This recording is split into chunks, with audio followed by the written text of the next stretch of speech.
Good morning, Anne Marie. Hi, Susan. How are you? I'm good. I'm good. We've got some people logging in, which is good. Great. I've got a Betty as a guest. I wonder who she is. A buddy? Betty, Betty.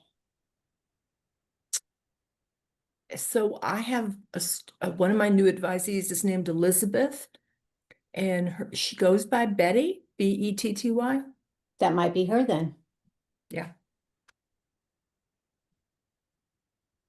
All right, where's our fearless leader? Power off. Because you guys have, I have to sign off at 10. Um, they're having my stepdaughter's funeral this morning. Oh my goodness, what happened? She passed away about 2 months ago, and so they're having the celebration of life today. Oh, I'm so sorry to hear that. Did she live in Charlottesville? Yes, Oh no. yes. So, yeah, unexpected, but she's in a better place. And how old was she? 57. Oh, goodness gracious, so young. Mm. Yeah. I'm sorry. All right, David, come on. How's your husband doing? He's doing okay. He's doing okay. Let me okay, shut the door real quick. We're recording. What now? The recording is on. Oh, Okay. I don't see that. It's the little red light is flashing for recording, and I got the message accepted. Huh.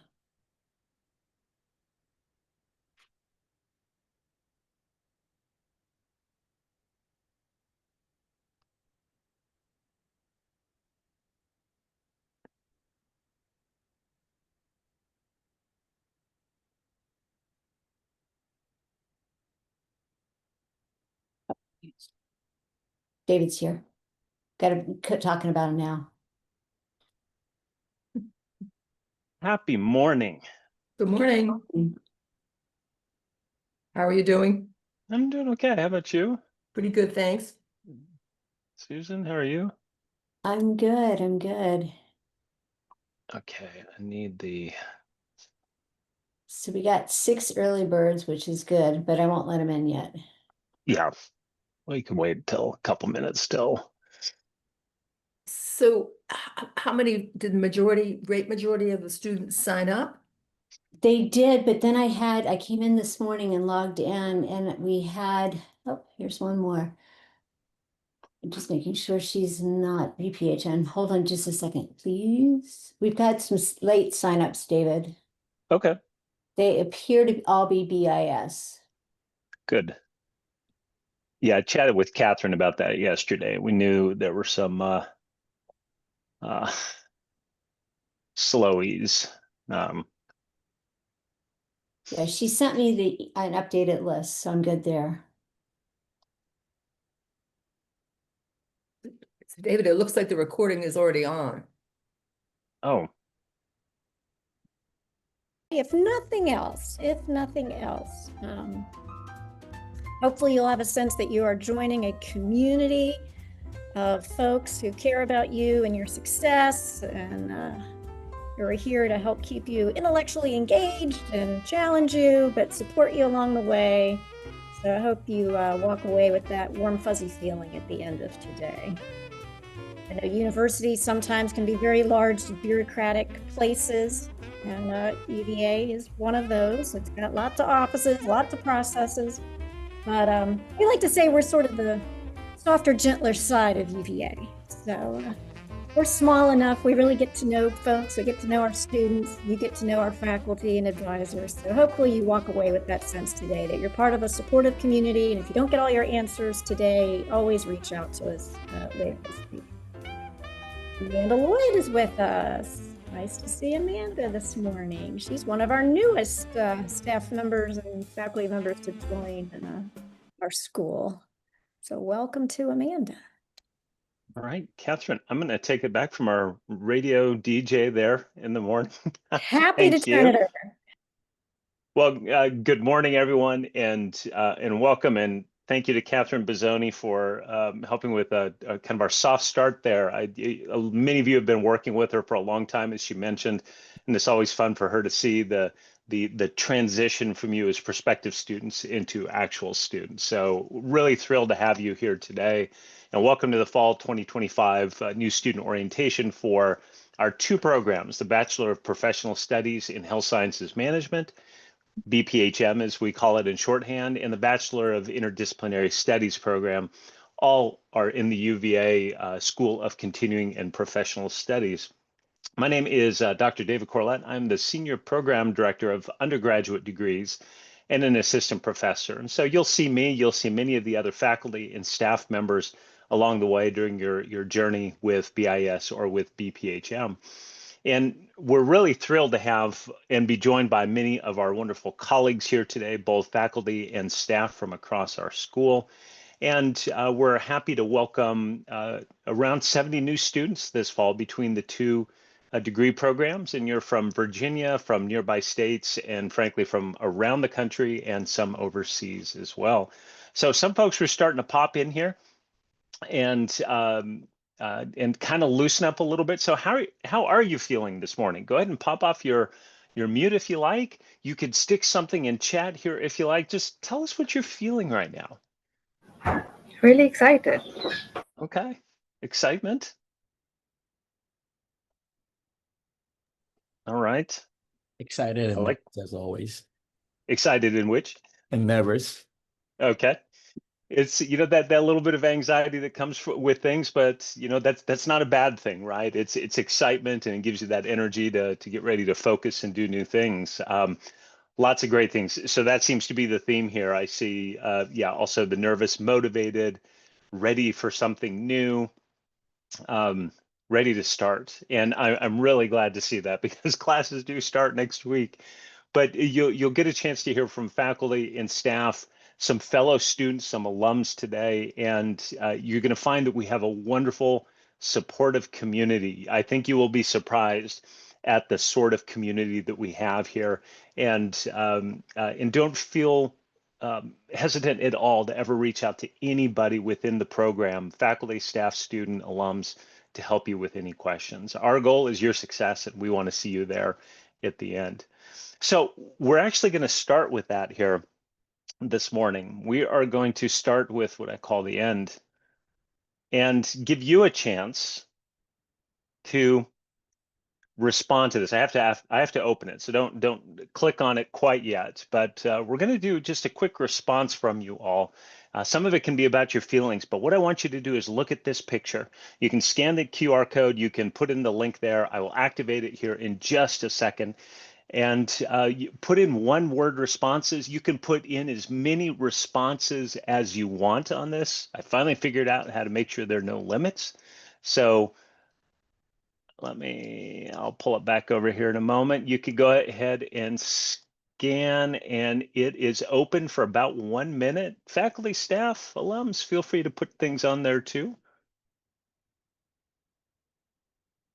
I trust you all to keep it proper for the classroom and public consumption. I'm going to do one here too.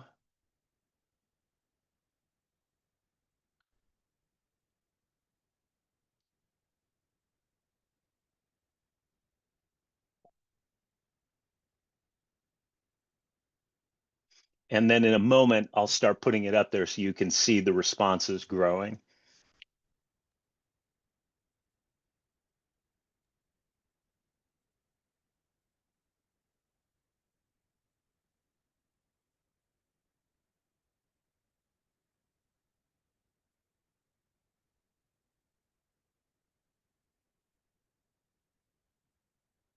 Okay, I'm seeing a bunch starting to pop in here. I'm going to go ahead and flip over and share. in a moment. You got about no time left. Did it just end? I wonder if I can activate it again with I don't want to erase all of your things. So let's see what you put up here. How about that? Oh, come on. Okay. So if you still haven't gotten yours in there, I'll see about opening it back up. Oh, still going? Okay. I hadn't thought about putting emojis in there. I didn't know you could do that on this. So we'll call it an emoji cloud too in this case. So take a look at what you see here. Oh my gosh, it's still growing. All right, good. Keep going. Keep going. So what you're seeing in this picture is from the viewpoint of where the president of the university will be up on the stage on the day of final exercises. That's what we call graduation, final exercises.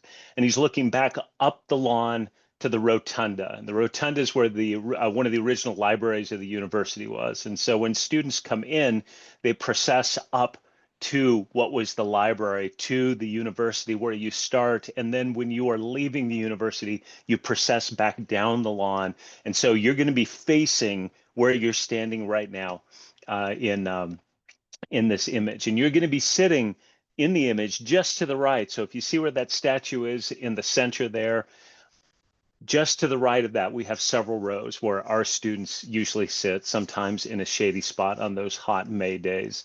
And you're going to be done. You're going to be finished. And it's very exciting to think about this. And I want you to keep this in mind during your whole time here with the University of Virginia and the BIS and BPHM programs.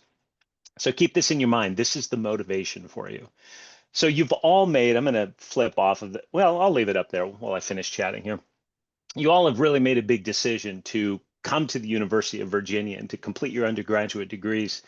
And you may be sitting here this morning with mixed feelings, again, of excitement, anxiety, nervousness, ready to start. You may also be asking, what did I do? What did I get myself in for? Can I do this? And yes, you absolutely can. You wouldn't be admitted to the program if you're not capable of doing this. And in that, you're going to find yourself as you get into your courses here. So we want you to seek out answers. We want you to ask questions, many of them during your time with us, because that is really what a university education is about. So I'm going to philosophize here just for a moment before we move on to our stuff for today. But just so you know, a university education isn't just about learning all the content from an academic discipline. I mean, that is important, don't get me wrong. But formal education as a whole has been a part of human society for over 2 millennia. And if you go back and look at the original foundations of it, the motivations for higher education and people seeking higher education are still the same things that motivate us today. So here's what higher ed does and why, the real why behind this. It helps us think about the big picture. So it helps us see that there are very different worldviews out there, different from our own, and there are different ways of interpreting human life and experience. So that makes you a good global citizen.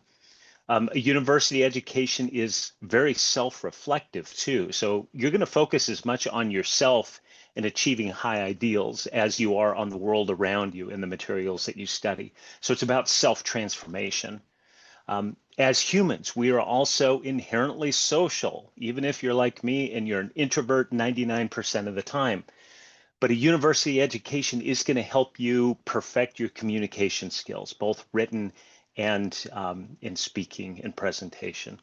And finally, your education helps you to develop an ordered and disciplined intellect. And by that, we mean that you kind of create systems in your head, or you learn systems that help you look at problems, and you become accustomed to looking at problems from different perspectives, and you know how to draw on different resources to solve those problems. So you're going to get all of that out of this. There's so much more than just material. It's an expanded way of thinking. And what is really beautiful about these skills is that they apply to any class you could take here at the university, any situation you'll find yourself in the future, any job you may be doing or you may want to do in the future. So the value of the education you get with us is in the way it helps you form your mind by having you wrestle in different ways with a broadened perspective and an intellectual challenge. So that is way more philosophy than I need on an early Saturday morning. By the way, it is just after 6 a.m. where I'm at, so I am being fueled by coffee, adrenaline, and some anxiety as well. So happy to have you all here with us. So as we get going here this morning and today, I just want to point out a couple of features that'll help you along the way. And I will pop in an agenda here in just a moment in the chat, so you can open it and have it. I'll show it on the screen. We will have a lot of questions along the way. We know that. We won't be able to answer every question you have today. You won't be able to ask every question, but it'll get you started and it will be able to connect you to the right resources where you can find those answers. If you do have questions along the way about what we're talking about, so we have some different presenters and different topics that come up, I encourage you, if you look down on your Zoom chat bar, you may have to click on the More button or expand it. There should be a Q&A function that you see on there, question and answer. And that's probably the best place to put a specific question you want us to address to the group. If you have general chat like we have going on right now, feel free to put it in the chat and we'll get to those. But I encourage you to use the Q&A if you don't mind. So our agenda this morning seems rather ambitious, which it is, but we are going to stay on time and do all of this. So when I stop chatting here in a moment, you are going to hear from our faculty and staff and advisors with brief introductions. You'll meet and hear from our Director of Instructional Design and Online Learning. You will hear from one of our librarians who has a close connection with our programs. You'll hear from our Director of Financial Aid. Those are areas where there are often some key questions as you're starting off in a program. Then we will take a break. We will do some small group breakout after this. So you'll be in a room with a faculty member, likely a current student as well, probably about 8 or 9 of your fellow students, and you'll have a chance to ask and answer questions, get to know each other, make some early connections. And then we'll finish with ways of getting involved, some other resources for you, things that you can do while you're at the university. So questions about these along the way, pop them in the chat. And then at the end, if we haven't gotten to them, we'll answer some, and then we will continue the conversation. So just in case you want it, I popped in the chat there. That's a paper version of what you see on the screen if you want to refer back to it. So we are at 18 minutes after the hour, which means that I am 2 minutes ahead of time, almost. So I'm going to use the 2 minutes just to talk briefly about the importance of communication before we hear from folks.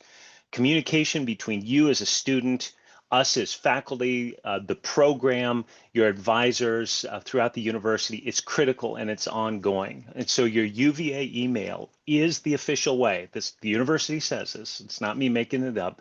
So it's how we officially communicate with you. So you need to be checking that email frequently. You need to be looking for things, and please respond. Sometimes people get things and they'll sit on it, and then we email again and again. Let's be in constant contact with each other. The goal, again, is your success, and the best way to do that is to share important things with you. You should watch in your email over the next 2 weeks. Actually, one may have gone out, and if not, they'll go out soon. Susan Chisholm will be sharing an email and a physical package too, but in the email you'll have what are called quick tips, which is a 2-pager that has a lot of links to the things we're talking about here today. So if you need quick reference, check this sheet, check the link, check the phone number or the email address, and that will help with a lot of your questions. So please look for that. That email also has steps and help for prepping for classes, for connecting with the university and our community. So look for that, save it. You'll also find it on our student page, which I'll show you at the end of the presentation today. And then finally, in my last seconds here, we do have some live events on occasion. And I don't mean just online like this. We do Zoom things too, but we have what we call our Fall Connections event on September 25th and 26th. Those invitations have been going out for you to RSVP, where you can come and tailgate before a football game. If you want to go to a football game, you can buy tickets for the football game. The next day on Saturday, we have a gathering with a lunch for everybody and some other activities as well. So please look for that. We'd love to see you come and join us and have fun with the group. In-person connections are rare and infrequent these days, but we try to make the most of them. So with that, we are going to move on to meet the faculty and staff. And what I'm going to ask is we're going to go around and maybe I will go down the list and ask folks just to keep us moving. And if you could just tell us who you are and what you teach very briefly, and then we'll move on to the next. But I want to start with a key person that I've already mentioned that you will hear from. And that is Susan Chisholm, our program administrator. Susan is an alumna of the BIS program. She knows how you feel today. She knows what you're going to go through. So you have people here who literally have been in your shoes. Susan. Hi, everyone. If you have not received your packet, welcome packet, please let me know. They went out about 2-3 weeks ago, so hopefully everyone has them by now. But going back to what Professor Corlett was saying, yes, I have been in your shoes, and it's hard for me to believe that I graduated 3 years ago, which it seems like yesterday, but at the same time, forever ago. So I just want to say welcome, and please know that if you ever need anything in the welcome letter that you should have received, and when you'll get my email as well, you'll have my phone number and contact information. I'm just a call away. All right, thank you, Susan. Folks who are going to be speaking, SCPS folks, I will skip over you in the intros. You'll get your moment in just a few minutes. Thanks. Let's see, Anne-Marie Plunkett. Good morning. Thank you, David. It's wonderful to be here. I'm Anne-Marie Plunkett, and I teach history courses and interdisciplinary social science classes, including an ILS 3000 and an ISIN for social science. And I work with many capstone students, and I'm an advisor, and it's been great to meet about 13 of you, my new advisees, and I really look forward to meeting all of you. I've taught in the program since it started in 1999, and it's been so wonderful to meet such a range of interesting and thoughtful people over the years. So look forward to working with you. All right, thank you. Amanda Lloyd. Good morning, everybody.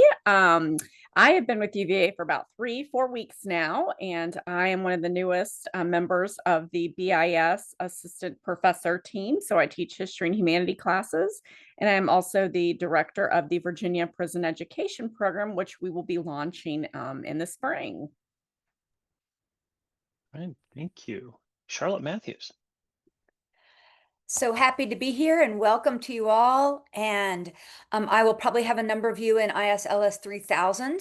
And I also run the Writing Center, which I'll talk about a little bit. And I teach a lot of writing classes. Welcome. All right, thank you, Charlotte. Christine McCall. Good morning. Welcome to everyone. I'm so excited to see you here today. My name is Christine McCall, and I've been a faculty member with SCPS since 2011. I teach courses in cultural anthropology and history in the areas of the fine and performing arts of world cultures.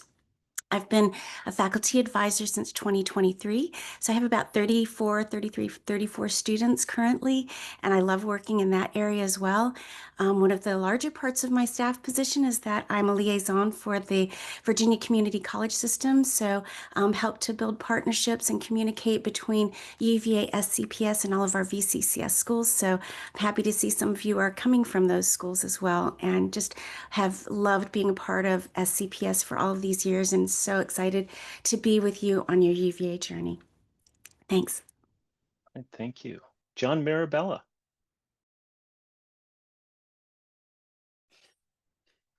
Good morning, everyone. I'm John Marabella. I've been with the BIS program since 2004.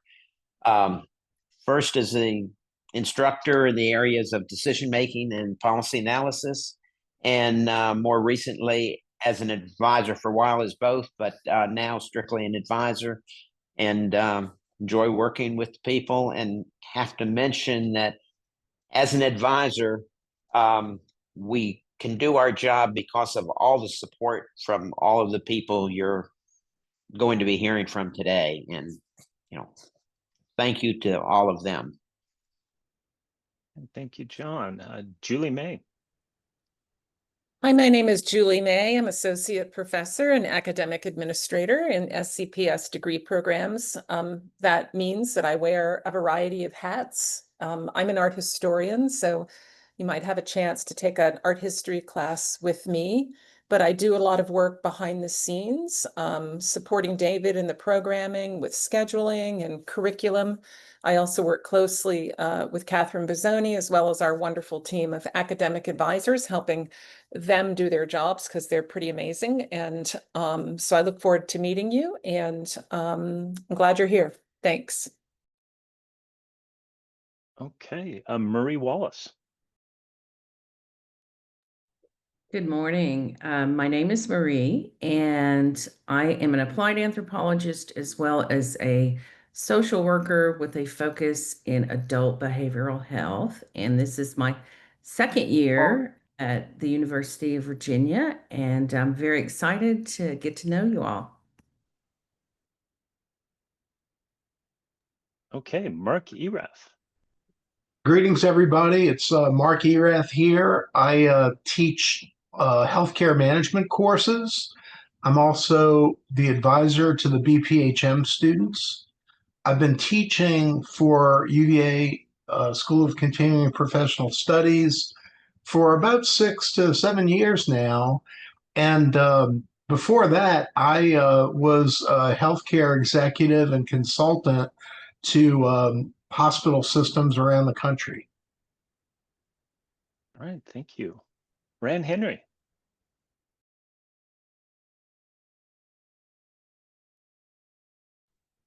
Welcome, everyone. I am Professor Rand Henry. I teach classes in writing and storytelling, and if I may say, truth-telling. You are here at a time when we are needing you in particular. Such a time as this. Your school has chosen you as well as you choosing the University of Virginia. And all you have to do and say and discover in the next few years is going to make a big difference for all of us. The main thing to know this morning is that everywhere around you are people rooting for you and rooting for our school. Thank you so much for being here. I look forward to working with you. And thank you, Rand. Richard Floyd.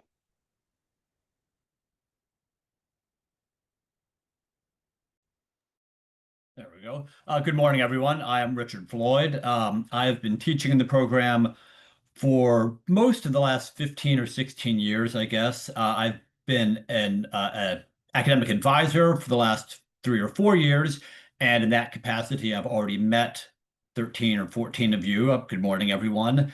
I teach history, so I teach a number of the ISIN 4510s and 4520s, so it's likely I will be running into several of you in your first 4 semesters in the program. Welcome, everyone. Thank you. Seth Horton. Hi, good morning, everybody. My name is Seth Horton, and I teach courses in literature and creative writing. I'm also, along with my colleagues, Charlotte and Ran, one of the instructors for the ISLS 3000 courses. So I'll see a number of you starting next week, and I'm really excited about it. Just want to say welcome to everybody. We're really happy that you're here. and I can't wait to get to work with you starting next week. All right, thank you. I think I got all of the faculty in the room. Is there anyone that I missed faculty-wise wants to chime in? Okay. Fantastic. Okay, so next up on our presentation this morning is Kevin Lucy, who is the Director of Instructional Design with SCPS, and he'll be giving some key tips for getting started with Canvas and online. So Kevin, I'll stop share and let you. All right, thanks, David. Give me 1 second to share my screen. Okay. Hi, everyone. It's great to be with you this morning, welcoming you to UVA. As mentioned, I'm Kevin Lucy, the Director of Instructional Design with SCPS.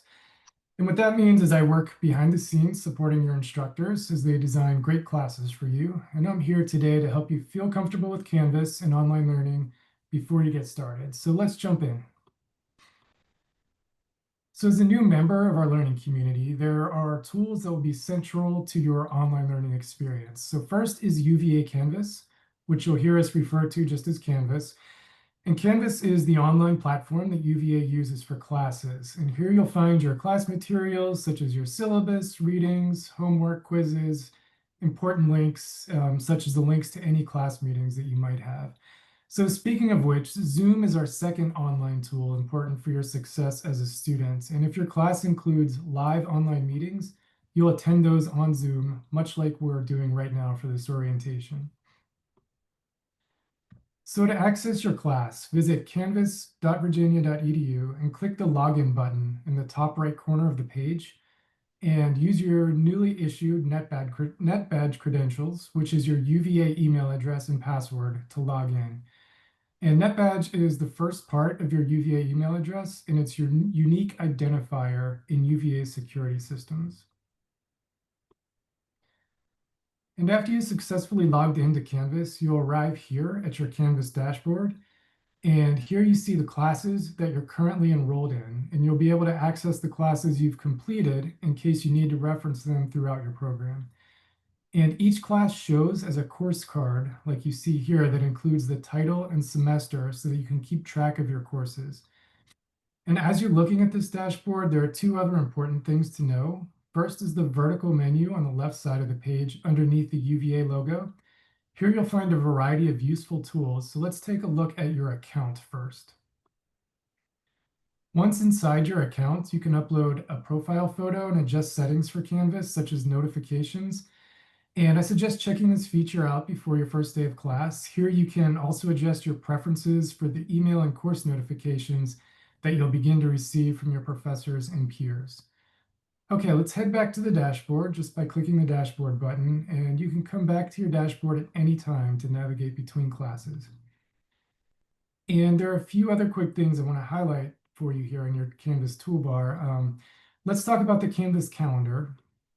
Clicking into Canvas Calendar opens a new window that displays upcoming assignments, tasks, and scheduled events, such as live Zoom meetings for each of your classes. And this is a great way to keep track of your tasks for each class. And speaking of keeping track, your Canvas dashboard also has another great feature called the to-do list. And this list populates with upcoming assignments, class meetings, etc. Also, the recent feedback list notifies you when there's feedback from your professor on your submitted work so that you can click here and review it easily. Now let's look at the Canvas inbox. And this functions like an internal Canvas email inbox. And any messages you receive in your inbox also are sent to your UVA email account. And so the Canvas inbox is a useful tool for sending messages to your classmates and professors.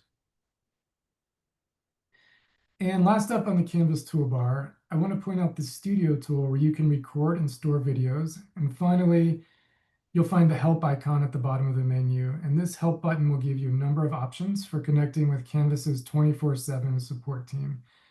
And one last thing that's important to know about the dashboard is that you'll only be able to see your classes here once they've been published by your instructor. So although most of the classes for this term have already been published, there are still a few that have not. So if you're not seeing a class and you're unsure when it'll be available, it's best to check in with the instructor for that specific class. And so now you've seen the various tools in your dashboard. Let's click into one of our courses. And so now I've clicked on one of my course cards from the dashboard, and this is what the homepage looks like. Each course is customized by your professors, but generally this is what you can expect. And as you look over the homepage, you'll notice various class tools available to you along the left side menu. And these tools, such as course modules, announcements, and assignments, contain information and materials for your class. And you may also find class materials within the Files tool, where an instructor might store other items that you need.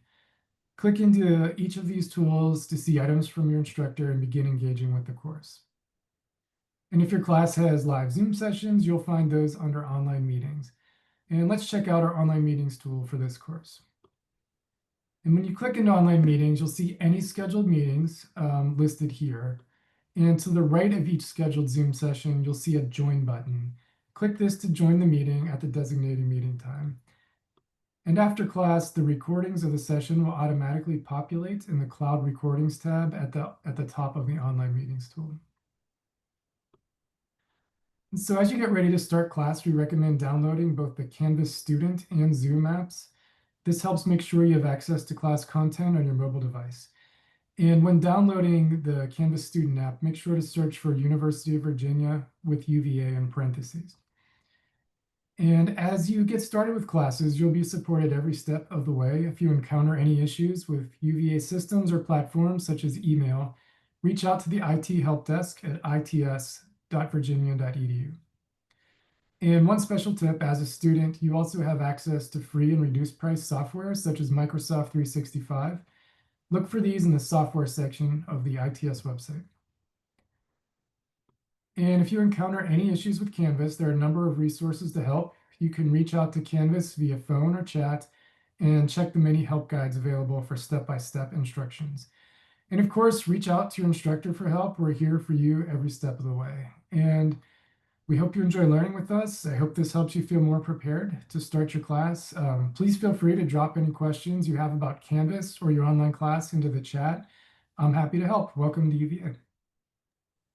Kevin, we do have one question you may be able to help with. I know it's an ITS one, but it's about how you can find your UVA email credentials, because as we know these days, the 5 or 6 digit identifier makes absolutely no sense anymore. Yeah. So could you help with that?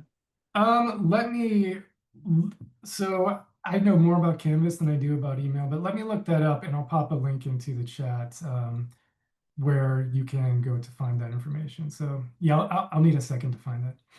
Great, thank you. And just by the way on that, if based on the question here, if you're able to log into SIS, the user ID that you put in there, that's the prefix for your email. So it's those letters and numbers at virginia.edu for your email address. And you can access email in general. If you go to the UVA homepage at the top, you'll see a link for SIS, you'll see it for Canvas, you'll see it for email as well. So that might help you, but we'll wait for Kevin for the official answer.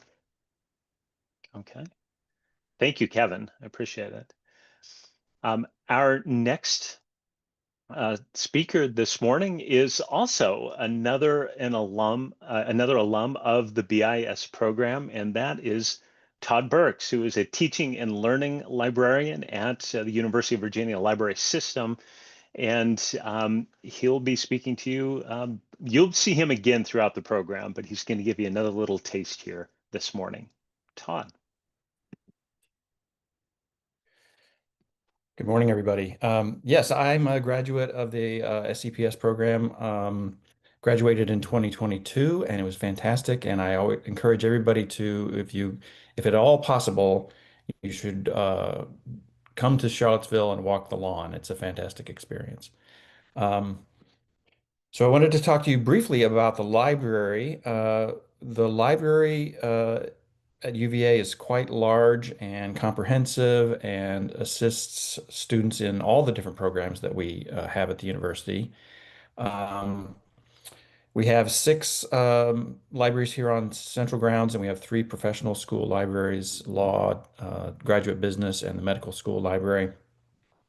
There's about 220 people that work in the library at UVA. and we have quite a large operation, just kind of, if nothing else, just moving things around from place to place across the grounds. Um, we have over 5.5 million books, and we have millions of ebooks, and we have access to databases that provide you with literally billions of articles on every subject that you might need to study. Um, just kind of a way to think about it is that a library's job has been for millennia, as David was talking about, the higher education has been going on for a long time, and librarians as a profession, our job is to kind of gather up what is known about everything and put it in some kind of a storage facility that helps things stay safe and dry and protected in various ways, and then make sure that it's someplace where you can go and find things, right? So it's not just a pile of stuff. It's organized in a certain way, and we've got things, we've collected things in a particular way and made choices to try to provide you with what you need for the courses that you're going to be taking and the assignments that your professors are going to be asking you to complete. Um, it's a little bit like we gather up everything that's happened in the past so that you can kind of get a background on everything that you might need. And then, part of the idea for education is not only that you learn something, but then you take things forward. You have the opportunity to add to the world's knowledge about whatever it might be. And then something you produce might then be stored in the library as well. So the global library, all the libraries of the world are kind of this on this mission to sort of gather up everything that we know so far and then add to it when people discover new things.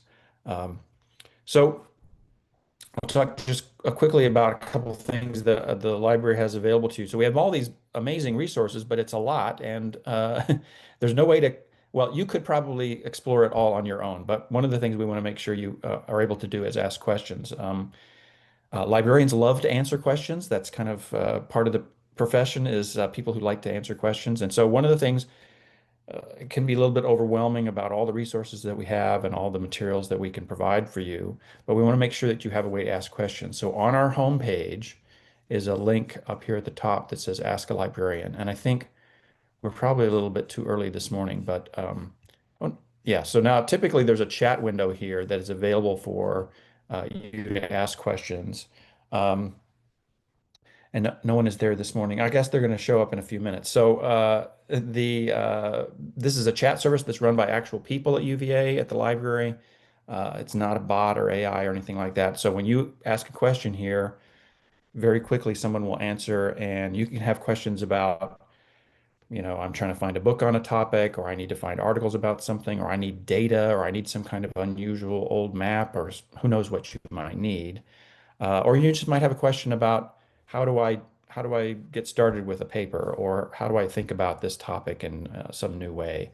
And this person will either be able to help you with the question that you have, or they'll be able to find somebody who can help you with the question that you have. So the chat is available to you. You can always email us. There's a lot of other contact information here, different ways. You can email us, you can call us on the phone, you can text message us. We also have a frequently asked questions page that's or a database that sort of lets you sort of see, maybe your question has already been asked and we have an answer for you. So this is available to you all the time, and I encourage everybody to use it because like as I said, you could probably figure out how to find everything yourself, but it's just more efficient to just ask somebody where things are. Even people who work here at UVA and might have written 25 books about a subject, they will use this chat service to ask us quickly where to find something, and so they can get on with the work that they need to do. So not only new students, but also current students, grad students, faculty members, they all use this chat service or this ask us questions in various ways to get what they need. So the library's homepage has lots of resources on it. I'll let you explore that yourself. One thing to know is that very often SCPS students are not in Charlottesville. You might be anywhere in the world taking these courses. And so one thing I want to assure you is that we will do our best to make sure you get what you need. Even if you're, on another continent or in another time zone, we'll try to make sure that you get the books that you need, the articles that you need, all that kind of stuff. And some of that stuff is found searching directly through Virgo. We have ebooks, of course, and you can open those with your net badge access. But if you need physical books, we will even mail things to you through the mail and send things to you. And I'll have more information about that for you later. But we make sure that your experience as a student is as close as possible to what a student attending here in Charlottesville can experience. I typically will visit the ISLS 3000 classes and talk about this in more detail and have examples of how this all works. So be on the lookout for that. I'm going to put a document here in chat in just a second, but we have resources for particularly for this for SCPS, and I'm going to give you all these links. There's links to various things, including guides that I put together that will appear in your Canvas course menu for all of your courses. You'll see a link that says library resources, and that will bring you to this page, and it'll kind of give you a lot of helpful information. We have a how do I page, lots of things, especially for getting up to speed with how to come back to college if you've been away for a while. I know I had I don't know, over 20 years break between when I began college and when I picked it up again. And so I needed a lot of things I need to catch myself up on how things work. But this is some of that resources that can help you do that. So what I'm going to do right now is I'll drop in the chat a document. It's a Word document that includes some of the links that I just showed you and should be able to help you answer some questions. Let's see if I can find this.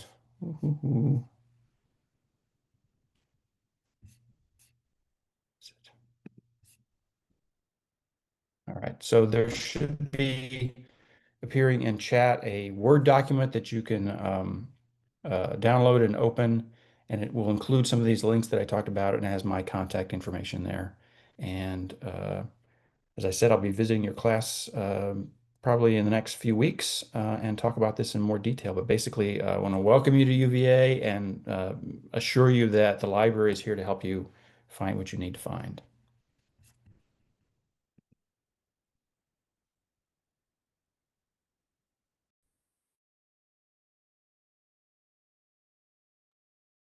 Are there questions for Todd?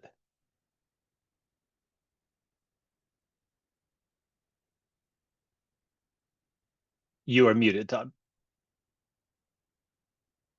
Somebody asked a question in chat about whether they need their university ID to check out items.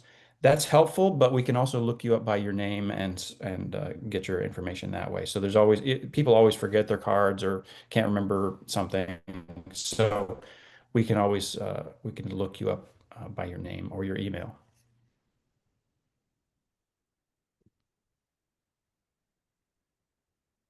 Okay.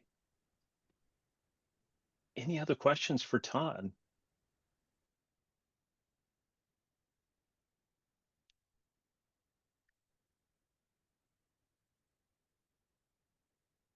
And hearing none, sold. Thank you, Todd. Really appreciate you coming in on Saturday. Again, you will see Todd again. You can reach out to him with questions on the library. If you don't remember his name, ask one of us. We'll be able to help you out with that. So thank you, Todd. Appreciate it. We are a little bit ahead of schedule today, which is good. So what I'm doing, because I'm waiting for one more person to join us here shortly. Thank you, Todd. Let me share back to our screen again. Because I had this at the very end of today. And I figured I'd take a second and do it right now. Except I cannot find my notes on it anymore, but that's okay. We'll just talk. I'm going to point out two resources to you.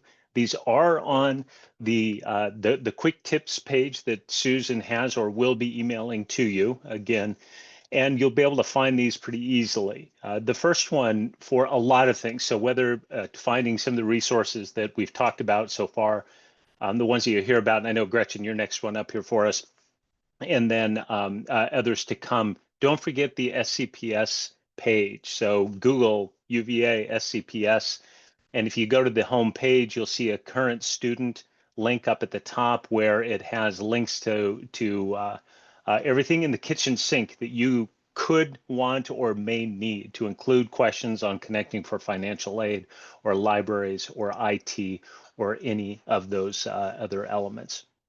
So please don't forget that. The second one I will point out to you is that on Canvas, we've added or invited everyone to join, and we'll go back and check again before classes started, another Canvas course page that we call the BIS and BPHM Student Hub.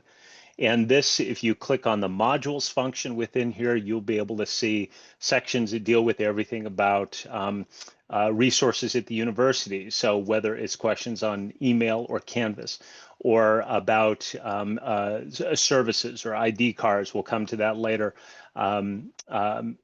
If you need any help, general help with things beyond academic work, there's information there. It has things on Capstone. It has a calendar. It has upcoming events. Susan goes through and curates all these calendars across the university and finds things that are likely of interest to us that are both offered live and online, and puts them on our calendar here. So you'll be able to see those coming up. So take advantage of this page and get on there. If you're not able to see it, for example, if you ever can't see one of your Canvas pages, you're used to coming to your dashboard. If you click on courses, and there's a function that says all classes at the top, a link, you click on that, you'll see every class you were ever enrolled in at UVA and every Canvas site you've ever been invited to.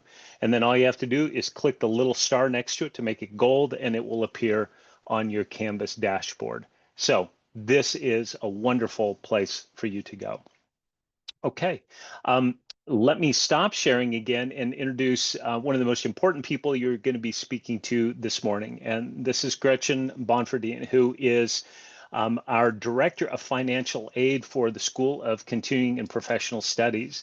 And I have to say, what a great asset she is for us and for you as students, because now we have someone who is your advocate in many ways for financial aid and assistance with SFS that you heard about a lot, Student Financial Services. Gretchen. Thanks, David. I don't have much to, I'm not really going to be sharing my screen. I just have a lot to talk to you about today. So before I do that, though, I do want to introduce also Melissa Reifert. She's a new addition to the Financial Aid Office. And I'm going to provide some links and some email addresses. When you email either of the two addresses that I'm going to give you, you're going to hear from myself or Melissa. So Melissa, do you mind jumping off of mute real quick and introducing yourself? Sorry, I'm putting her on the spot. And I'm happy to be here this morning. I've been with the School of Continuing and Professional Studies for 3 years. I've worked in marketing operations, and I've worked in enrollment management communications, and I recently transitioned to financial aid, and it's a pleasure to be able to work with you all directly. And like David said, we are your advocates.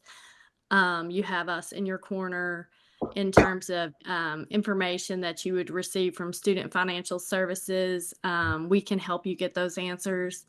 And basically, I just want to welcome you to the University of Virginia, and you are absolutely going to love your experience. Thank you, Melissa. So I am posting right now in the chat. I just posted a list of links that may or may not be important to you throughout your career here at UVA. Let me just kind of tell you what I want to talk to you about today. I kind of want to get into some nuts and bolts. I'm going to try to keep it somewhat high level, although I know that there may be questions that come up that are a little bit deeper. So let me start high level, and then if you have questions, I'm happy to answer them. Some of the things that I want to talk to you about today are applying for financial aid, and many of you have already done that for this year. But I do want to chat about that. I'm going to talk about scholarships, because we all know that's the best kind, right? That's the best kind of aid, and that's what we're able to provide from SCPS. I'm going to talk about how financial aid posts to your account. There have been a lot of questions about that recently, so I just kind of want to make it a little bit clearer so that as you go through each term, you understand what's happening. And then I'll provide just some other information about what happens at the main university as well. So applying for financial aid, a couple things that I do want to mention just off of what some other folks have talked about already. Like David said, we know you're going to have questions and we want you to ask them. So in the chat, you're going to see at the bottom where it says SCPS financial aid, there's an SCPS scholarships at virginia.edu, and there's an SCPS _ financial aid at virginia.edu. You can use either one of those. Obviously, if you're asking about a scholarship, you may want to email the scholarship box. If it's just more of a general financial aid question, you can email the financial aid box. Either way, we're going to answer you, right? Melissa or I will be the ones to answer you. And we do try to get back to you right away. So hopefully folks who have messaged have found that to be true. Now, as it pertains to applying for financial aid, there are two forms that you're going to want to apply for if you're interested in UVA institutional money. And one thing that I will tell you is UVA is extremely generous in the institutional funds that they provide. And they consider our students at the School of Continuing and Professional Studies just as they consider the undergraduate students who are a part of, the main part of the university. There are no differences in the way that, well, I can't say no differences. There are no differences in the way they review for the amounts that they award.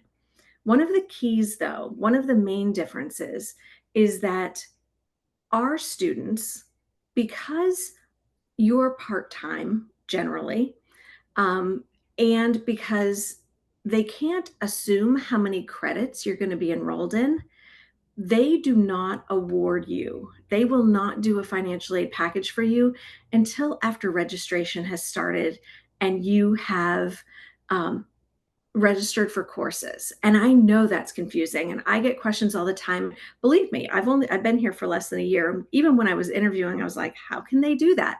How do they expect students to tell us that, yes, I'm going to come to UVA when we haven't told you how much financial aid you can get? So believe me, I totally get it. It's kind of a chicken and an egg thing because the university isn't able to award our students until they know how many credits you are enrolled for.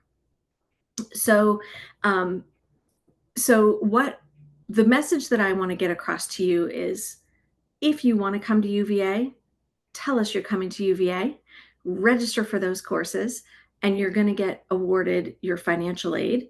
If somehow it's not enough for you and you're not able to make it work, you'll get awarded in enough time that you're able to drop.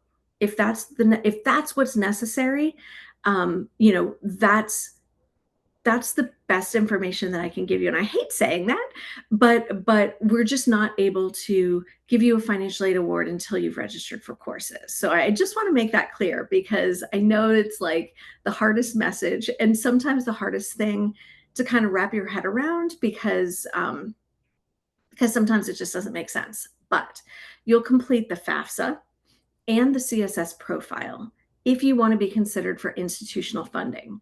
Those are the forms, and I have links again in the chat out to the SFS, the Student Financial Services page for BIS and the page for BPHM.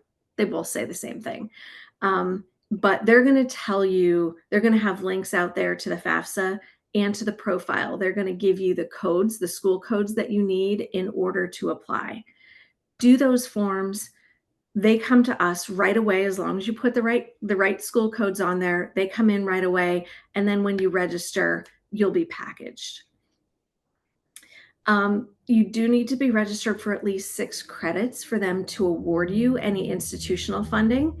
If you're eligible for Pell Grant, you can get it at 3 credits. That's the only form of aid that you can get for less than 6 credits. So if you're interested in taking a federal loan, you need to be enrolled in at least 6 credits to do that. So if you enroll in 6 credits and then you drop a course, you're gonna lose funding, okay? If you enroll for 6 credits and then maybe go up to 9, Get off the ship you may get where?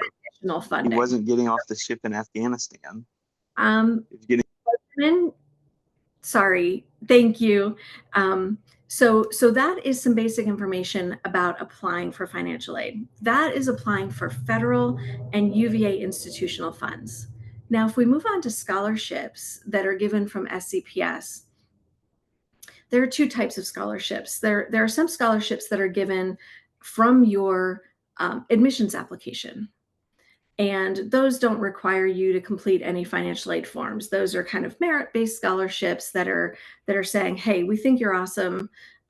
We think you're going to do great in the program, and we're gonna award you some money. Then there are some other scholarships that we've been able to give where we do require the FAFSA and potentially the profile. Any scholarships that we're giving, we are going to send to your email address. So like David said, that UVA email address is very important. That's where you're going to be hearing from us. And probably in the next 2 to 3 weeks, there's actually going to be another scholarship opportunity that's going to be coming out to your email box. So keep your eyes peeled for that. When we award scholarships, generally from SCPS, generally they cover tuition and fees only. So if you receive aid, for example, military benefits, education benefits from your employer that also are meant to only cover tuition and fees, our scholarship then will be rescinded. Okay, so ours is kind of like, think of it as here's your backup plan, right? We're going to give you this scholarship. If you get other scholarship that is strictly used for tuition and fees, then ours will be taken away. But if you don't get other aid, then you have this amount. Okay, so if you receive a scholarship from us and an award letter saying, hey, you've received $1,000, know that you'll get that $1,000 unless you receive other aid that kind of overrides our scholarship. Okay. And that would only happen if the amount of the scholarship, that other scholarship or other funds that you're receiving is more than we're giving you. If it's less, you'll get that other scholarship and we'll reduce ours to equal up to the original amount. I hope that makes sense. The last thing that I wanted to mention is how financial aid posts to your account. So a lot of students get nervous, right? Because the bills are going to be due and my financial aid isn't posted. Why aren't you posting it? So UVA sets a date each term when they actually post financial aid to your account. And that's generally about a week before courses start. And so if you think about the timing of it all, our students are able to register about 2 or 3 weeks before courses start. So there's a huge time crunch right there, right? Where you're able to get awarded and potentially we're awarding you. So the awards are happening and the posting is happening. And so just know that that's a very busy time. But your aid will get posted. If you received an award letter from us or an award letter from the university, that money will post. Okay, so you can kind of take a breath and just know that it's going to happen.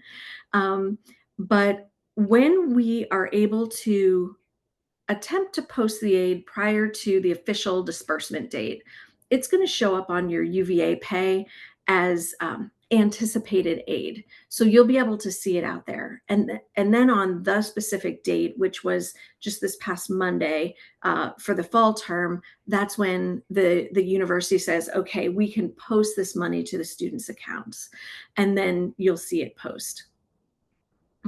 Again, you have to be registered for the number of credits that you were packaged for in order for that money to be dispersed. So just know that you won't be packaged unless you're enrolled, and the funds will not be dispersed if you aren't enrolled.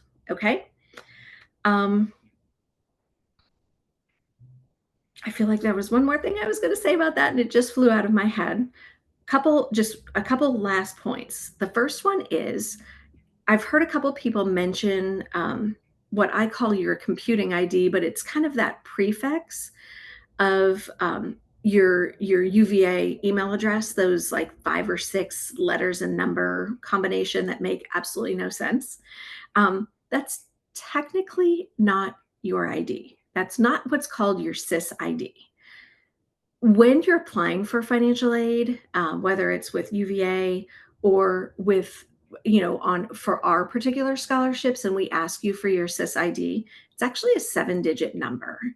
And you can find that on SIS. And that's just a side note for you to keep in mind, that if you were to reach out to SFS or what's now called One Stop, they probably will ask for your SIS ID, and it is not that email address code. It is a 7-digit number that's assigned specifically to you. And then I just want to mention the other links that I have out here in the chat. One was for an SFS Money Matters presentation. There are several links out there to some different financial aid or financial literacy type presentations that they've done that may be of interest to you. And there's also a service that SFS offers, which is a peer counseling, a peer financial counseling opportunity. And that is extended to our SCPS students as well. Excuse me. So there is a link out there for that. And then the final one, I will go ahead and share my screen. This is brand new, literally within probably, yes. Sorry.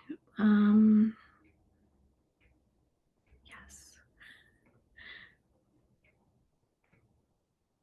I don't know if I can share. It's asking me, I'm saying yes to allow it. Oh, there we go. Okay. Well, I'm not going to share. Sorry. But there is a new feature that SFS rolled out, and it is applicable to you all. It is the very top link that I posted, and that is the https onestop.virginia.edu. And so rather than having to kind of search around and find phone numbers or email addresses to different areas of SFS, there is this onestop.virginia.edu where you can go to the page and it'll have, it'll say that, are you an undergrad admissions question? Is it student financial services question, registrar, things like that. You can click that student financial services and you would be able to enter in your question for them. Melissa and I are here though for you for any questions. I would recommend starting with us if you have a financial aid question, because we can potentially answer it for you. There are some things that we just don't know. Some rules that the financial aid office has that we're not aware of, and we're not involved with the processing of the federal aid. And so they're going to be the better folks to answer the question. But some of those we can answer for you, or else we can be your advocate or even the go-between. So definitely, if you have any financial aid related questions, please feel free to message that either SCPS Financial Aid or SCPS Scholarships email box, and we'll do what we can to answer your question. It may come down to us having to say, you know what, you're going to have to go to One Stop for this one. But many times we're able to kind of be that go-between and get those answers for you. So I'm going to stop and open it up for questions. All right, Gretchen, I know there have been a number that Melissa's been answering in the chat. Thank you. So I reference everyone over to Q&A too, just to look at those to see if they apply to you.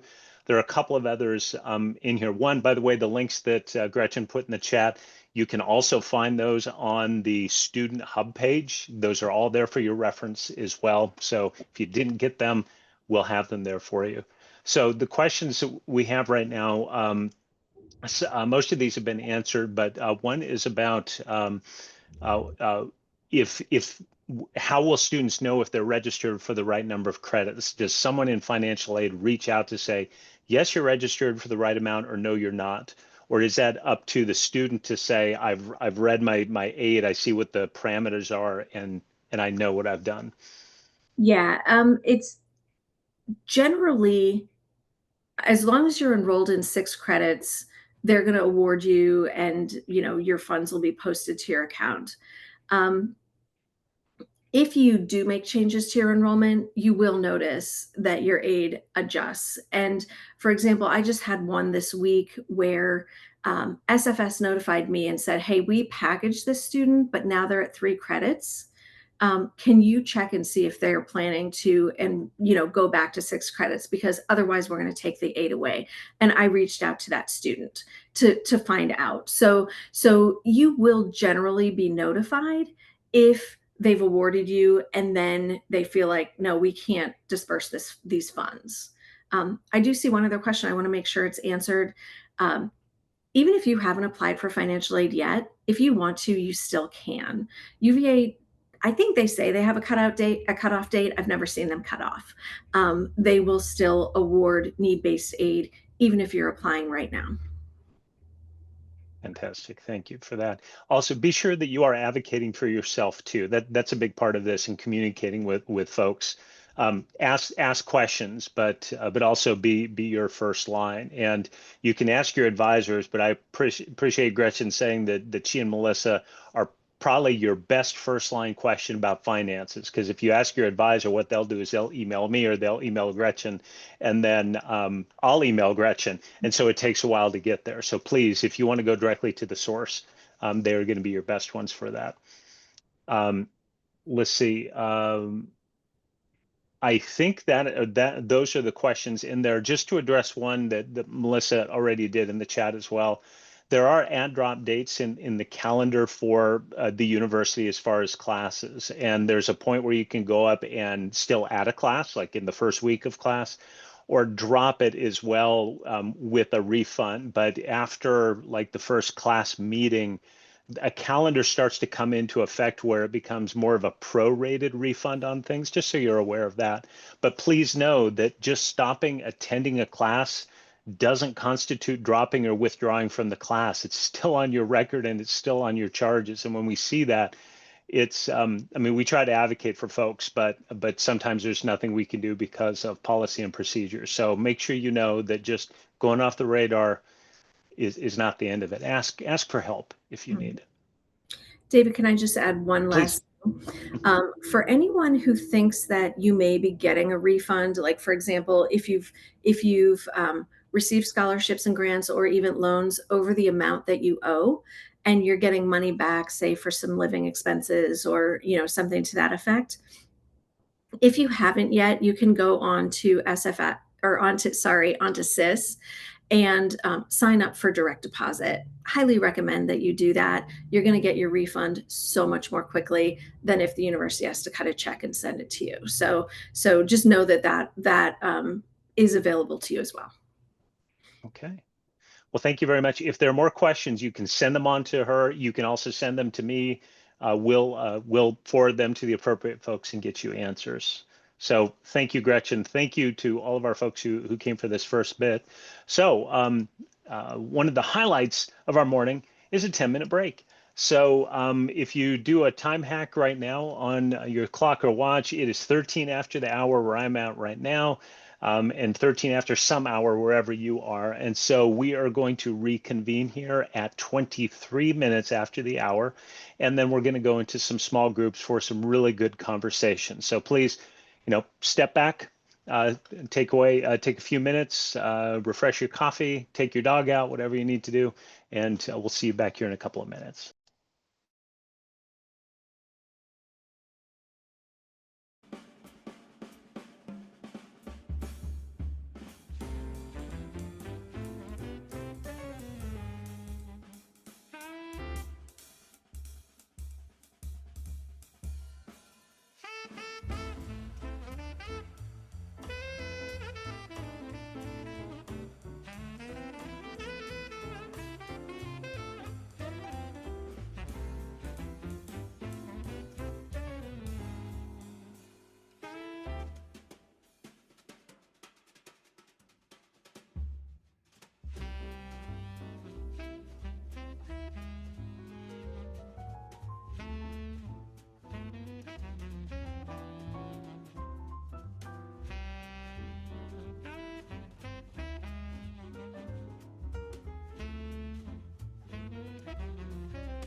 was waiting for an appropriate spot in the music, but I think it would have kept going for hours.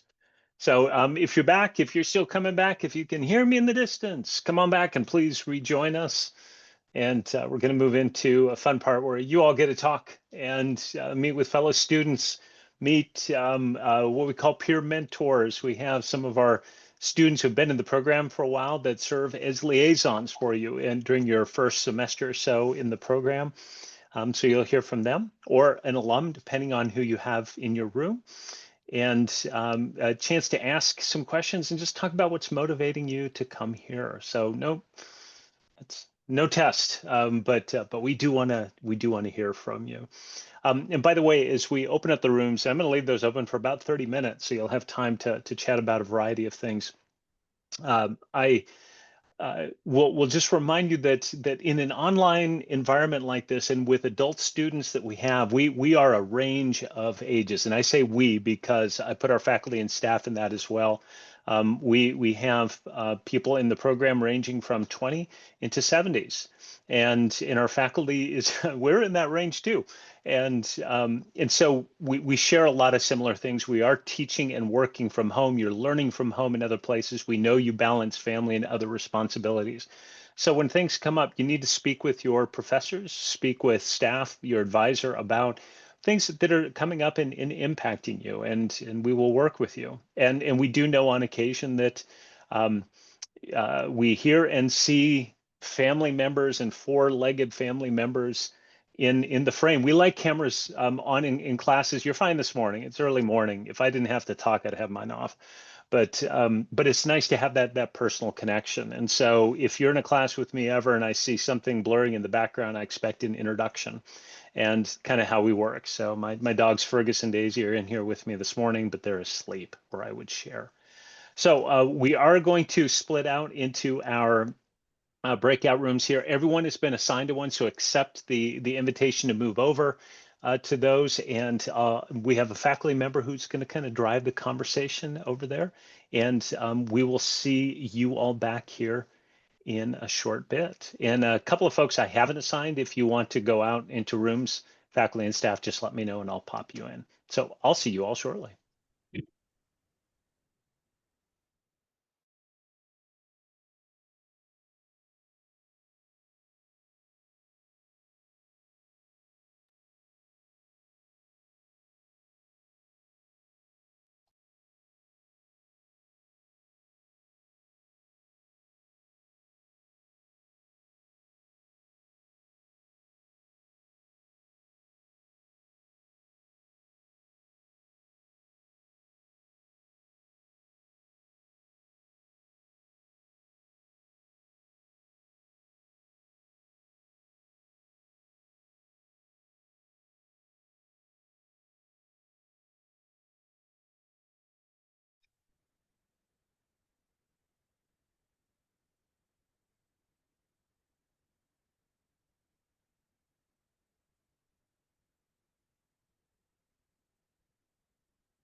You're muted, David. Well, welcome back, especially those groups that were the diehards trying to get every last second out of the breakout rooms. There's always more to talk about, we know, and we hope you had a chance to, again, make some connections, chat a little bit. You will find that the more you participate and interact in classes with your classmates and professors, the better your overall experience will be. So it's a good start to this. So we are going to move into the last portion of our orientation here today, which is pointing out some resources for getting assistance and getting involved. Just because you are online students doesn't mean you cannot and should not be an active part of the university community, to include student-related opportunities, general ones, and we're going to hear about some of those from our different faculty members here. So to start with, we are going to hear from Professor Julie May about what we call SDAC and some general student services. So Julie, and I'll be happy to advance the slides. You've Wonderful, got two. thanks. So let me just start by saying I really enjoyed working in my group. One of our members just had a baby. One of them is a 19th century reenactor. I had a former amateur skateboarder in my room, someone who owns 3 cats, and 4 veterans. So it was a really dynamic conversation, and I learned a lot about our new students, which was really great. I'm really glad they're here. But what we are really are a lot about resources and helping you maximize your time at the university and getting the most out of it. And part of that is offering various ways for support. And one of the main areas that we promote is called Student Disability Access Center, which we fondly call SDAC. At the university, you're going to hear a lot of acronyms. And this is one that you'll hear a lot about. It's built into every syllabus that you'll have in your time at the university. And it's a way for the university to support people who have certain learning challenges for which instructors will accommodate certain needs that you might have. So if you do have a learning challenge and you require support, such as extra time for exams, transcription of lecture material, those sorts of things, we encourage you to contact the Student Disability Access Center at the university. And this is a university-wide center. It's not particular to our program, but you will be paired with a representative from the office providing certain documentation that's required of you. And then they will work with you to determine the accommodations that you require and then communicate that information confidentially to your instructors. So we encourage you to reach out if you do have a learning challenge that requires accommodation in class. And this is the Student Disabilities Access Center. The information is there on the screen. And as I said, it's built into the syllabi. And so professors will also provide that information for you. David, next. We have a lot of different student services, right? And even though you're online students, you are part of the university, you are Wahoos, you are part of that. And it's important to understand that, that you can be involved and that there are other ways that we can make this experience meaningful for you. And one of those are various student services, including student ID cards. You know, when you go somewhere, you want to proudly not only wear your UVA t-shirt, but you want to whip out that ID, right? And even for online students. University IDs are for in-person library access, any student access discounts at the bookstore, computing, even in your local and your own communities, being a student and showing your ID could qualify you for discounts on meals and other and entertainment, you know, being a student. It doesn't provide access to buildings or dining or university transit or things like that.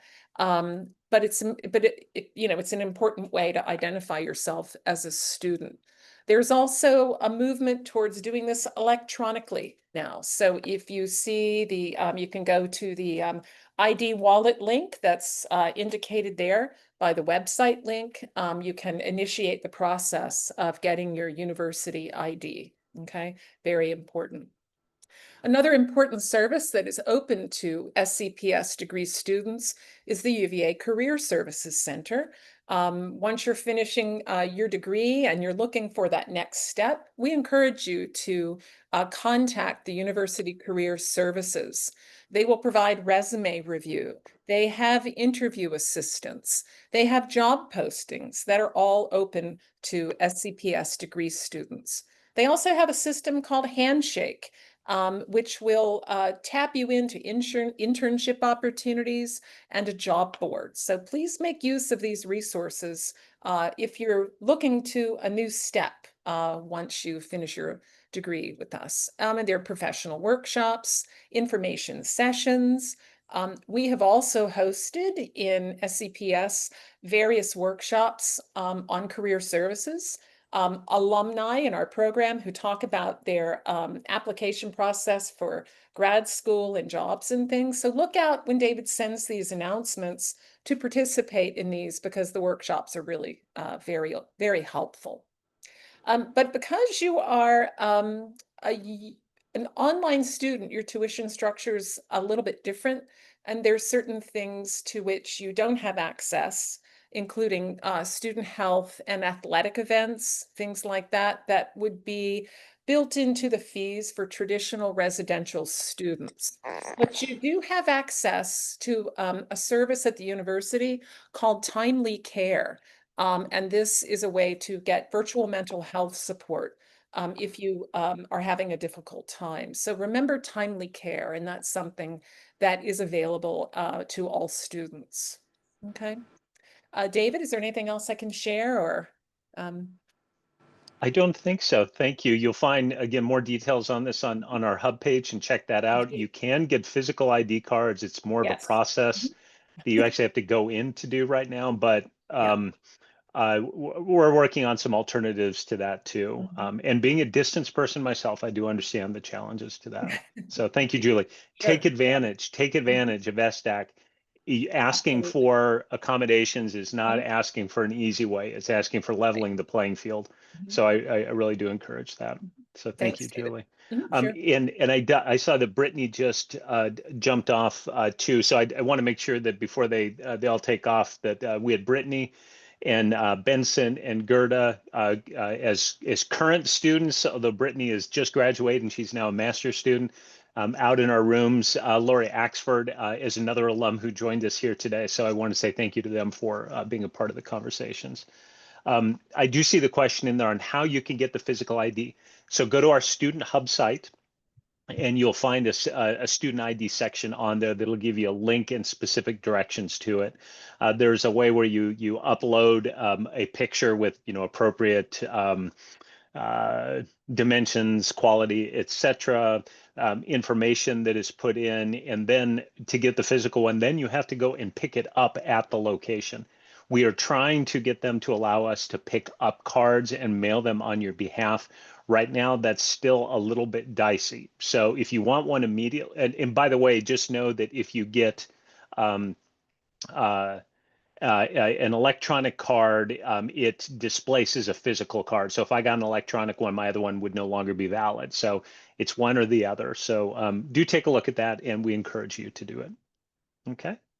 So next up in our chat is on some other great resources within our own school. And this is with Professor Charlotte Matthews in our Writing Center. And Charlotte, I will stop sharing for you. Okay, thank you. So I'm very excited to be able to talk to you all about the Writing Center, which is here to support you. You will be doing quite a bit of writing in this program. And you will have essays that are assigned, and the Writing Center is here to help. So let me share. Oh, come on, thing, get bigger, please, for me. Hang on. Okay, I think it's all right. Give me 1 second. My daughter says, I'll be putting on hold for 1 minute. It's really funny. Okay, here we go. Boop and boop. Okay, so the Writing Center. You are all members of Writing Center. You will see that on your on the tiles or can titles. And the Writing Center is dynamic and has many ways to help you. First off, Every Monday, Wednesday, and Friday from 12 to 1, the Writing Center will be staffed and you can pop in and ask a question. So if you are working on a thesis statement for an essay for Dr. Henry's class and you are a little bit stumped, you can come on in and receive help for free. And those are the hours: Mondays, Wednesdays, Fridays, noon to 1, beginning on September 2nd. So you would bring a section of an essay or assignment that you feel could use a second look. We can't review or read your entire paper, so come with a specific question. And sometimes there's more than one person in the room. And so if you'll just turn off your mic when you're coming in and wait for the next person to go. Let me close my door, sorry. He was quiet all morning until I speak. And the other way we are of help to you, and the Writing Center is there for you, is to inspire. In our breakout room today, we talked about the lighting of a fire and how a bucket is limited by its size, but knowledge is not. And so we want to inspire you in the Writing Center. So we're going to post a prompt, just a little something to get you thinking about writing if you enjoy creative writing or just journaling, every other Friday. Another is Sunday Salon. So every Sunday, beginning on September 7th, from 5 to 6:30, think coffee house. And this is a chance for you to come in and listen to something that others are sharing. It could be a part of an essay or a poem you wrote, or a piece of flash fiction, or part of a memoir. And you can share your own writing in a supportive, it's not an opportunity for feedback so much as just thinking of when you go to a coffee shop, coffee hour, and people are reading their writing. So part of this is very practical, like the Writing Center help. And part of it is inspiring writing prompts. And then the third is a chance to share. And if for some reason the noon pop-in help session time does not work for you, please reach out on the Writing Center site and say, is there any possibility that you could offer hours, say, Sunday morning at 9? And we will work to be flexible and meet you where you are. Thank you very much. And thank you, Charlotte. Yes, I told you you'd meet pets and other family members along the way. Just a note on writing, we do write in this program, and we write frequently. And I just want to mention, in this day and age of generative AI, it's very easy for people to pop something into AI and quote unquote create something out of it. And there are times and places to use AI, but really not widely within this program. And I'll tell you why, because if you don't develop and exercise your abilities to write and think critically, and you let a machine do it for you, you're never going to develop that. And it's better for you to work through and sometimes struggle with writing and develop your skills now. That it's going to make you a better writer in the long run, make you more successful as well. And from a historian's perspective, I can certainly talk to you a lot about different cultures and societies that as they adopted new technologies and they lose older means of doing things, it creates a dependency and an inability to do those things on their own. So cautionary tale from Mr. History, but exercise, struggle, it's okay, and work with people to develop your skills. Your diploma is not going to say Chat GPT on it. It's going to have your name. You want to earn it. Okay. So our next up is Professor Anne-Marie Plunkett, who's going to talk to us a bit about getting involved, activities, groups, and being a WHO. And just a quick note, a WHO or a Wahoo, it seems like no university ever goes by their actual mascot. Our mascot are the Cavaliers, but we're the Wahoos, shortened to Who's. And like so many things, there are urban legends and stories about where that came from. I doubt most of them, but it's what we have. So let's learn about how you can be a WHO. Anne-Marie, and I'll advance slides for you. Thank you, David. Yes, somewhere along the line there was a fish involved, but that's one of the stories, something to do with a fish. maybe on the Ravenna River. So as David said, and as you've heard already this morning, there are a lot of ways to get involved. And within our BIS, BPHM community, David hosts a monthly session, Coffee and Conversation. And this is a time to it's very informal, and to chat informally with classmates, faculty, and staff who drop by. And we have some interesting conversations about everything from, what people are doing to the weather to, again, sometimes a little bit of actual business creeps in, but mostly it's just very, very fun to get to know people in this way. Come to professional events. Professor Mayo spoke about the Career Center. UVA has a phenomenal Career Center, as she said, and there you will be getting information coming out from Professor Corlett or from Susan Chisholm about different activities that are, or we'll see them on the hub, activities that might be helpful to you in terms of a career. And some of them are local, some of them are online, some of them are local. Sometimes we see some up at Nova, for those of you in Northern Virginia, that are in-person events. So a wide variety of opportunities there. Now, you may have had in your group a peer mentor this morning. Several of them are here or were here, and they are really indispensable people who help support students and serve as a resource, and who are able to really give you, some honest and constructive comments about the program, about courses, and so on. And again, any advice or pointing you toward resources that might be helpful if you have if you have any concerns. And there are also people that are great role models in the classroom. Okay, so the university, of course, has a plethora, an enormous number of different activities. And again, David's talking about age, and I have to get a little closer to my screen. So, the university has so many activities, and that is a real hallmark of UVA. They are all student run. Professors don't run these organizations. Administrators don't run them. They are student run. So that's important to keep in mind. And the three that are particularly notable, the honor committee, that is really something that I always tell the students in my classes. The honor committee is really a crucial factor, a crucial ingredient of your life at the university. Take it seriously. The university does. It's very, very important that you abide by the guidelines of the honor system to, again, and I believe Professor Erath is going to be talking more about honor, but that's an opportunity for involvement. And we have two representatives from SCPS, Lainey Montjoy and Brittany Toth. Brittany, of course, was here previously this morning.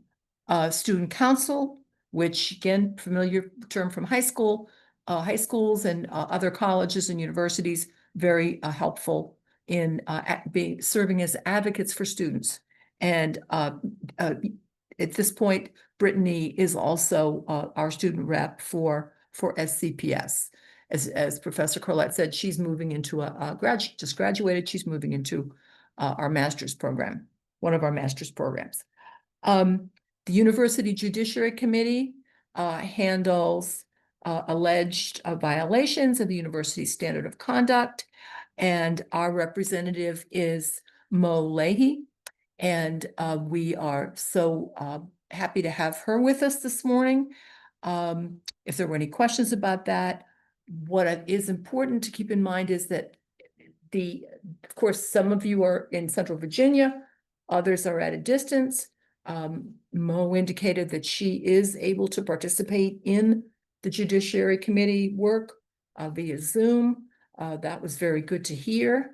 And for all of these organizations, these crucial organizations, there are elections held at different times, typically in the spring, for students to, for those who are interested in participating. Mo, did you want to say a quick word about the Judiciary Committee? Sure.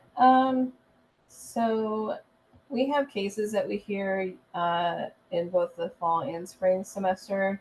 So there's, you know, representatives from every aspect of the university. So it's really nice to be able to interact with some of the students that are on grounds, even if it is over Zoom. So it's a really beneficial, very good program to kind of help give back, provide some guidance, you know, when you're delivering the outcome. Thank you, Mo. Thank you for your work with Judiciary. David, I guess one more slide, one or two. Sure. Just a note on these. These are great ways to also advocate for online students and our growing integration into the university community. The university really pushes faculty governance, student governance, and so students have to make their voices heard in order to make these changes. So be a part of that. Really take advantage. There are also a number of clubs, many different clubs at UVA, all kinds of hobbies and different interest groups. And you can explore this link to see what might be available to you and of interest. Veterans, as we know that we have many veterans who are currently in our program, who have graduated from our program. So happy to welcome others today for the fall. So there's an active Student Veterans of America organization and the link for that, and also for the university itself, Veterans and Military Student Support. A few veterans that I have advised have been receiving, they have been not the GI Bill, but they have been on other VA type of program and assistance with their tuition, and so there is a very helpful individual that has worked with them for the paperwork for that benefit, VA rehab type of financial support for veterans. So again, if you have questions, you can reach out to the individual who will, you will find through this link. And then a couple more, actually. There's Alpha Sigma Lambda, the National Honor Society.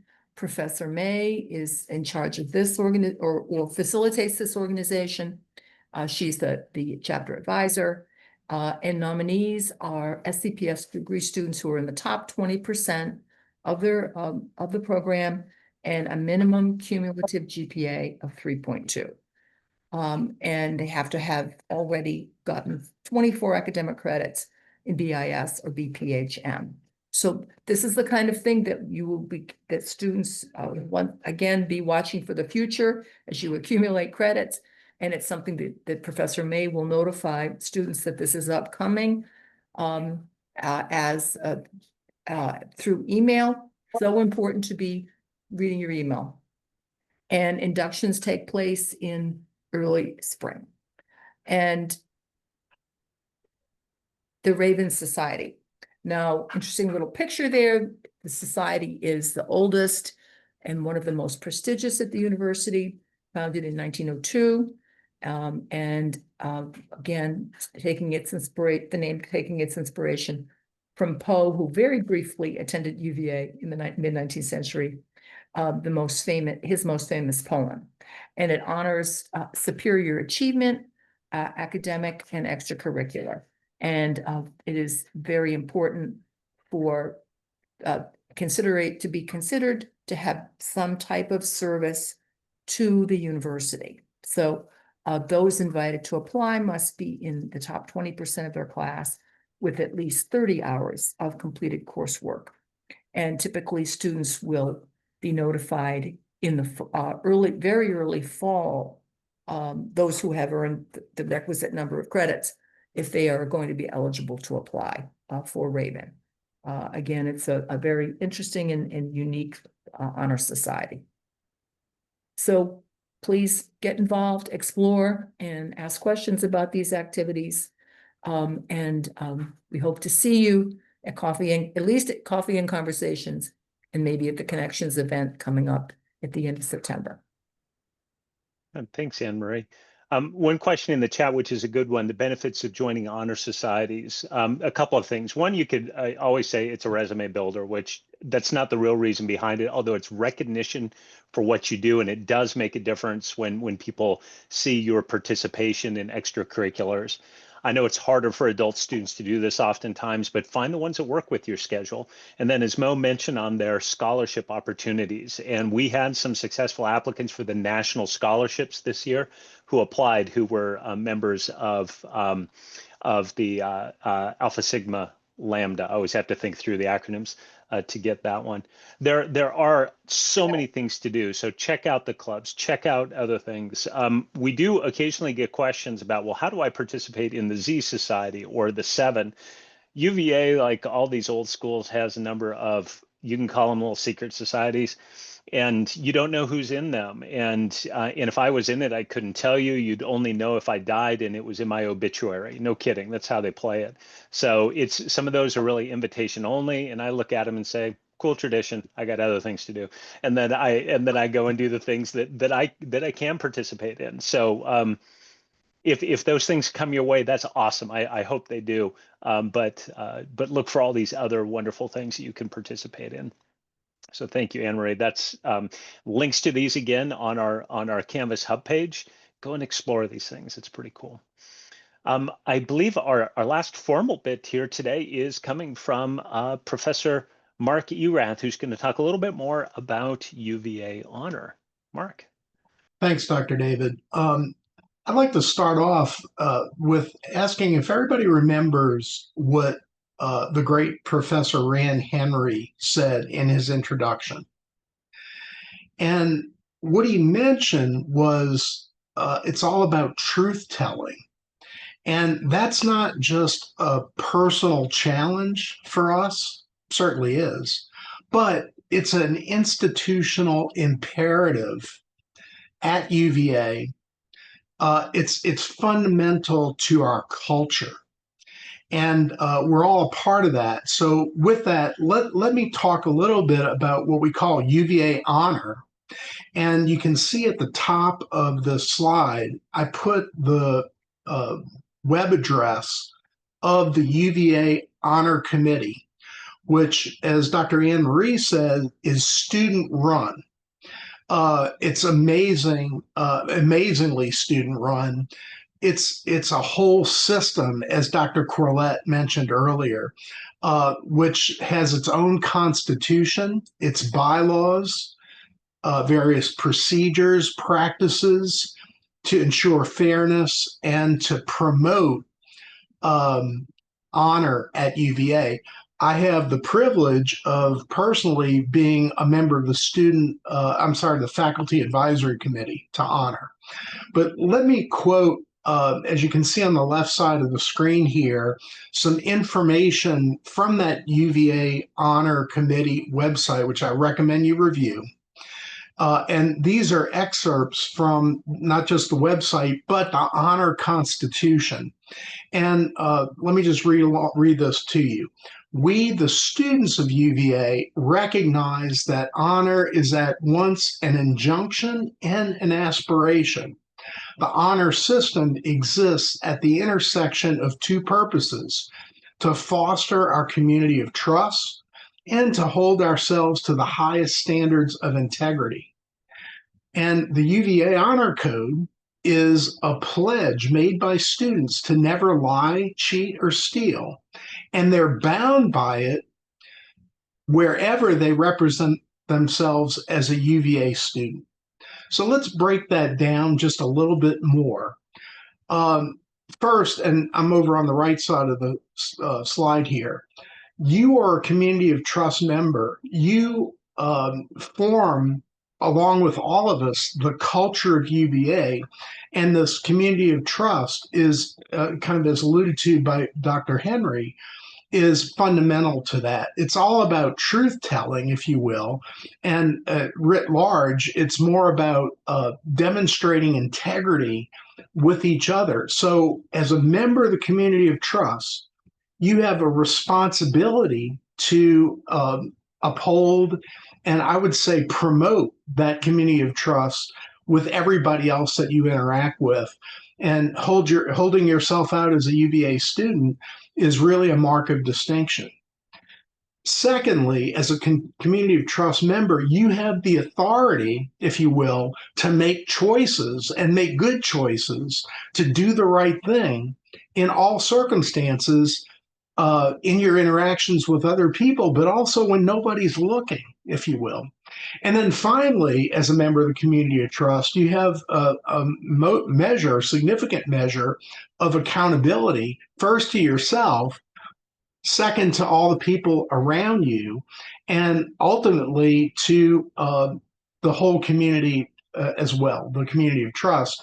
And when there are violations of the community of trust, in the event that you lie, cheat, or steal, you will be held accountable. Okay. And you can find out more about that at that UVA Honor Committee website. So let's just close up here a little bit by talking about what it means to follow the highest integrity standards. So I think we all understand at a fundamental level what it means to do right or not do right. So we have integrity standards that really are a function of our conscience, and we have to uphold those standards to ourselves and to the people around us.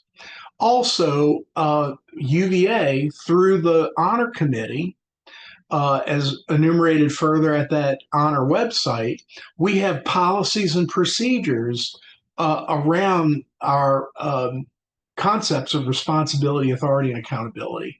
So take a look at those and understand them, and in particular, recognize that we have to live by the honor code in everything that we do, to never lie, cheat, or steal. The other thing that's very important to recognize is every course, every professor will enumerate their policies and procedures related to honor as it relates to their specific courses. And those policies will be discussed with you in class. They'll be listed in writing in the syllabus that you are using for that course. And it's very important that you recognize and adhere to what the course policies are, because they may differ somewhat from one professor to the other. Dr. Corlett mentioned, for example, AI use, which is, I would say, generally discouraged to a point, but some professors allow it within rather structured, clear boundaries. Some professors prohibit it entirely. So you have to recognize you may need to flex your understanding. And above all, if you don't understand the policies and procedures of a course and a professor, you need to talk to them. And that in particular gets to be rather challenging in today's environment with evolving technology. What are the boundaries between checking your grammar versus using one of the tools out there that can be used to check grammar, but it can also be used to write something for you, which I think would be a no-no for pretty much every professor, if not everybody universally. So if you have any questions about honor, certainly reach out to our representatives. As Dr. Anne Marie mentioned, you can certainly reach out to me, your academic advisor, if it's not me, the program leadership, but let's all do a great job of being community of trust members and advancing this culture of integrity that defines UVA and SCPS as institutions. Great. Thank you, Mark. I appreciate that. One of the big benefits, I say, of being at a university that has this, again, a student-driven system in place, is that it does create a broader understanding of the value of the degree that comes out of the university. And people look at a UVA degree and they say, wow. And they should, because it's a challenge to get in, it's a challenge to earn, and you meet all these different standards. So look at this as a way of setting you apart from other folks who finish. So anyway. All right, I think we have run through most of our stuff for today. I have some closing remarks. We already talked about that, but quickly, if there were any questions that we had not addressed. Bronwyn, I do see yours about particular chapter of Sigma Tau Delta. I don't know on that for some of those organizations, whether they're service orgs or sororities, frats, that had the broadly Greek to name ones. You may have to check with the national chapters, national organization, and see about local chapters. But I'd be surprised if you don't find something like that here. Michael, your question about Wikipedia, it's it's not a research source. Wikipedia has gone a long way, and they actually have a very interesting quality control system that I talk about in some classes. And I go and look at Wikipedia, I'll admit it, but it's like if I need something quick, but I never cite it, it's like, okay, where do I go to get better sources for this? So I think in probably in your ISLS 3000 class and others beyond that, there'll be a lot of conversation about what is, we could take it from talking about a reliable source to a scholarly, academic, peer-reviewed source, and everything in between those. So it's a great question to have. There's nothing wrong with looking at it, but you're going to want to go to others. It kind of goes back to my point, even with the citations they have, it has gotten better, like the stories about where Wahoo comes from. And so Mo, I think, provided a link to UVA athletics that have their story on it. And then I want to go to athletics and say, all right, show me, where's the source? Where is this for it? I get I'm not a skeptic, but I am proof and data and evidence oriented with things. So great question though. I appreciate you asking it. Any other questions for the moment? You can keep asking them forever. You can reach out to your advisors, certainly, many of whom are here today. In fact, I think all of our advisors were here at some point today. You can reach out to me as well. Please talk to your professors in your classes and know that we are all resources for you. We're really excited to have you joining us. And just to give you a sense of this, if you look at the faculty and staff that we have around here, we do have some folks who have joined us more recently, and they're never going to leave. I like to joke that we're like Hotel California. You can check out, but you don't leave. I've been teaching in this program for 20 years. Anne-Marie Plunkett has been here for 26 years teaching in our program. And I could go down the list of all faculty members here, and they're all going to say 8, 10, 15. Catherine Bizzoni has been with SCPS and part of BIS since it started as well. And we come here because we love working with this particular student population, because you all come at this with a particular dedication. You've chosen to come and be here to return to school. You have life experience that you bring into it, and we have some wonderful, challenging conversations along the way. So with that, then I'm going to finish and then gift you back some time here on this Saturday. So we're going to finish with the end once again, but I'm captioning this now your future. So picture yourself here in a couple years' time, depending on the speed at which you work through the program. You are going to walk that lawn. You will go to our school diploma ceremony after this. You'll be in your cap and gown. Your family and friends are going to be up there in the audience. It's going to be great. But let me finish with just some brief remarks. I'm going all the way back to 1921. When Dr. Tyson Bell, who was a professor in UVA's medical school, and he was a critical care and pulmonary specialist at the medical center, and he spoke at these same final exercises that you see here. And he was speaking at this point to students from the schools of architecture, the A school, the E school, engineering school, law school, nursing, medicine, in our school, the School of Continuing and Professional Studies. And he called the students in the audience. He said that you are the people who know how to do stuff. And as you begin BPHM or BIS, you already know a lot. You work in hospitals, clinics, schools, in the fields of technology, social services, business, security. You have or you do serve in the military. You care for your families, and all of these life experiences you bring to the table, like I already mentioned. So we want you to take pride in that, in what you do and what you've done. You've accomplished a lot. So now you're here for more additional knowledge to hone those skills, develop new ones and new insights. And honestly, when you take everything that you have done and what you're going to get out of this program and put it together, it makes you formidable.